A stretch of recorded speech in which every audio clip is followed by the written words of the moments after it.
What is justice for a sexual abuse survivor? For those of us who have been following the HEMA committee report and news in Kerala, we would have heard so many women who are opening up about their sexual abuse narratives, extremely painful ones. And we can realize that it has not spared anyone in any position or education or class or anything at all. And all of these are very, very real and painful narratives that we get to hear. But what was more painful was how many people are responding to those narratives and what is justice? What is really justice? When we speak about justice, we usually think about the legal framework, and of course, that is not decided by any others, it is decided by a judge, and there are advocates, and there is a legal framework. But here I'm speaking about justice from a mental health perspective. So, how can we do justice to those who are opening up about their sexual abuse to you or to any one of us, regardless of whether we are a mental health professional or whoever we are? We could be the parent, we could be the employee, we could be a friend, we could be just about anybody. This is a kind of a compassionate guide for any layperson on how to support the survivor. And for this, I'm going to use the acronym survivor. So, first, we need to understand that sexual abuse is a deeply painful experience and that can affect every part of the survivor's life. And it is not just about the sexual abuse alone. It affects, it is emotional violence. The survivor goes through myriads of emotions: blame, shame, anger, sadness, anxiety, and more. Physical abuse, where there can be physical injury also and scars, and the pain can be it is real. Psychological violence, wherein a lot of thinking can get all messed up, thinking that why did this happen to me? Why am I not doing anything? How do I come out of it? And lots of thoughts. So there is multiple layers of abuse and violation that happens with sexual abuse, and it affects all areas of your life. So each survivor's journey towards healing and justice is unique. So there is no one size fits all justice for all sexual abuse survivors, and I'm not talking here about the legal framework. So offering support, if you are offering support, it requires a lot of care and sensitivity so that we are not re-traumatizing or abusing the person who spoke up again. So this guide or this framework where I use the acronym SURVIVOR, survivor, the word, where each letter will expand. And I use this so that it is easy for us to remember, not that it is in any order of priority, but yeah, all of it is equally important. It basically focuses on safety, offering the emotional support, and everything else that is needed and which we can do as a layperson if somebody is opening up to you about a sexual abuse. So let's break down this word SURVIVOR, survive. S is for safe space. The first and foremost thing you can do is to create a safe space for the survivor to talk. Be that safe space. When someone opens up about their abuse, it's a huge, huge courageous step. It's not easy for them to revisit those experiences. So it's your job to just listen. Just listen. Listen without judgments, listen without interruptions, no asking questions, and certainly not asking, oh my God, why didn't you tell me this earlier? There is a reason. So it took a lot for a person to finally speak about it, and they have chosen you as the safe person, and be the safe person by just listening and being that safe space. Hold that space, it's sacred. this it's not the time for you to ask details or then what happened, then what it, it's not getting curious and doing an investigation to find out where everything is matching. No, it's neither to express shock, even of course it can be shocking and painful for you depending on how close you are to the person narrating the event. Yes, it can affect you as well. So take care of you and do not make it about you, right? I'm sure you can be feeling emotional about it because of what they have shared. Focus on how you can regulate and just being there, because you know it's not about your pain, it's about their pain. If you are pained listening to their pain, imagine what they are. You're here as a support system. So let's not add on yours and theirs and escalate it further and become unsafe for the person who has opened up. So let them speak freely, whether they need to express anger, sadness, shame, guilt, just listening, not trying to fix anything, just lifting that emotional burden that they have been carrying for so long. So many emotions within them they've been holding inside. It needs the release, and they have chosen you. So, if that is the beginning of the healing process, is to just get it out and have somebody who will just listen without question. So remember, it is not about getting the full story right away. It's about allowing them to feel heard and supported. And this is the first and most crucial step in the journey to recovery, where they believe that, okay, at least somebody heard me, at least somebody listened to me, at least I could get it out of me. So that's the first step. So the S is be the safe space. And for that, you don't need any training. Listening is the only skill that you need. That is it. And do that. So the U as the safe space, the U is understanding the immediate needs of the person. Is there an immediate need, or is there an immediate need or unsafe issue that's happening there? So after they have finished sharing their story, it's time to gently ask them, what is happening now, what is the current situation in their story of abuse. That is the abuse ongoing, especially when it comes to safety. So you want to make sure if there is no immediate danger and if they are currently in a safe environment. So ask them if they are feeling safe right now, or if they are worried about being harmed again, or if they mention any concerns of safety. Your focus should shift to helping them gently find a solution, but you are not giving them do that, do this, but gently giving them options. Now, if you do not know the options, again, you can just listen to them and figure out, okay, are they looking for a shelter, or what is their priority? What is their immediate need of sharing this? Or was it just that they wanted to share and that is it, getting it out of them? So this conversation where you're checking the immediate needs to be gentle. So it's not like, so how come you're sharing it to me now? Why didn't you tell me earlier? So it's not like, so what can I do about it now? What do you want me to do now?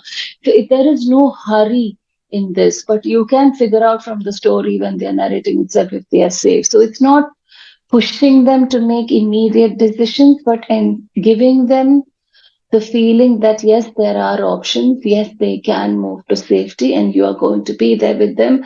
And if you do not know, you can figure out how to do that process together. So give them the space and the time to think about what do they want to do with it now, what is the current situation, right? Now the next, so that is the S and the U. So S is being the safe space, U is understanding the immediate needs of safety. Now, after you have understood, okay, these are their needs and this is what their situation is currently now, maybe they spoke about something which happened years ago, decades ago, maybe something it was more recent, or maybe something is ongoing. So we don't know. Assess that first. After you have assessed that very gently through conversation at their pace, go to the R, which is resource guidance. Understand what resources does the person already have. So once the immediate safety is secured, the next step is to find out resource in terms of how much time do they have, how much energy do they have now, what about monetary, do they have access to support systems, what is supportive, what is not supportive, is it at home, is it at workplace, is either one supportive, or what are the support systems that they already have and they are accessing. Many survivors might not even know that there are legal and practical options available for them. Many of them, since the power was taken away from them, they believe that there is no power and they cannot exercise it. So it's our job as listeners to tell them, hey, you do have options. We can regain that power. So you can help by providing gentle information about protective services, legal services, shelter homes, or hotlines, or you can tell them that, see, I might not know. Are you okay if I check with so and so? Gently ask these as questions. And it's not to overwhelm them with too much information. You can do that, you can do this, and sharing too many information can also be detrimental because sharing itself was difficult. So start with basic options and let them guide the conversation about they might want to do next. So if they are minors, if they are children below 18 years and they're talking something that happened in the school or the neighborhood, then we need to gently let them know the legal obligations, which means we are liable by law to report the abuse. So then, in that case, we can put this across gently to the minor that this is now crossing the legal boundaries, also, which includes you are also obligated by the law to report. So, how can you do that gently? So, letting the survivor be in control of their decisions. And some may be ready to take a decision immediately and they say, okay, fine, I'm going to do this. And some will say that, no, I need some more time. The only issue is when it is in case of minor, it will need to be reported. But how to let the child know that you are there and this can be taken through and there are options needs to be communicated very gently. And it's not like, oh my God, I have to report within 24 hours and this is happening. We don't want to add on to the panic. We are being a support, remember? So that is the R, which is what are the resources that will be needed. Maybe just you and the person cannot really be all the resources. So figuring out that, making that conversation going. So S is being the safe space. U is understanding the immediate needs. After you understand the immediate needs, figure out what are the resources which they already have, what are the resources which you will need, and how to access that, and what is the direction in which the survivor wants to go, and it's not the direction in which you want to go. The V will be validate and also educate. Validation means the survivor needs to feel that their experience is real and that you 100% believe them and they are not alone, and you don't need the complete picture to fully trust them. You're okay to believe them and that it is not their fault. They are not to blame. So that is where the validation comes. Telling them that whatever they have been through is not their fault and their feelings is valid. So whether it is fear or anger or guilt or confusion or whatever they are going through, all of it is valid, is what we need to tell them at this stage, me. And at this point, it is also important to talk about confidentiality, saying that they can trust, that they might be afraid, oh my God, now I have shared it. So is this going to become a gossip? Are you going to judge me? Will you continue to be my friend? How are you going to see me? So, all this confusion can happen after they have said. So reassure them, validate that whatever they have shared will remain private until they want to, say it, until they give consent for us to share it in. And from here on, the conversation should shift from validation to gently educating them about options on what can we do further. And here again, justice, what is their idea of justice? What will make them work further on their healing journey? That once they've got it out, and now what? How can they heal further? What does justice mean to them? And remember, justice means different to each survivor. Some might want legal action, Right, some might want an apology as a closure, or some might want to just forgive the other person and do the inner work, and that's probably their closure and that's justice for them. So ask them, what does justice mean to you? And help them understand that their healing journey is about what feels right to them. So even if they're saying that, no, I want to kill them, at the moment, if that is their thought, let it surface, let it be there, sit with it instead of immediately saying, no, no, no, that is not possible. Just get it out. So go back. So you know that when the survivors speak, it's not going to go nicely from one step to other. It can go back and forth and back and forth, and that's okay. So it's only in the framework we are seeing all these components are important, but not necessary that it takes this same order. Some could start with absolute clarity and then slip back into, oh my God, I want to do nothing. Or sometimes they can choose one course of action and they say, no, that's not what I want to do. So this could keep changing, and be aware that that is how healing happens. Healing is not going to be a linear process. Justice is not going to be a linear process. There can be tons of ups and downs. So be okay with staying through it. And if you need support, get the consent of the survivor and say that you will need to involve another person gently for whatever purpose, and discuss that together and come to an understanding. And that is where the I comes, inform. Make informed choices with the survivor so that you empower them. Let them not decide ki now I have taken, just because they decided to share with me doesn't mean now I have the power over them. No, my objective is to empower them. And empowerment begins with giving them information or finding information. So let the survivor know what their rights are, what steps can be taken legally, how can they access mental health support? Are they already seeking mental health support? And the goal is to give them all the tools and options without making them feel pressure to take a decision immediately. There is no hurry. The survivor sometimes can be in a hurry, but it is for us to gently guide them. So each survivor's healing process will be different.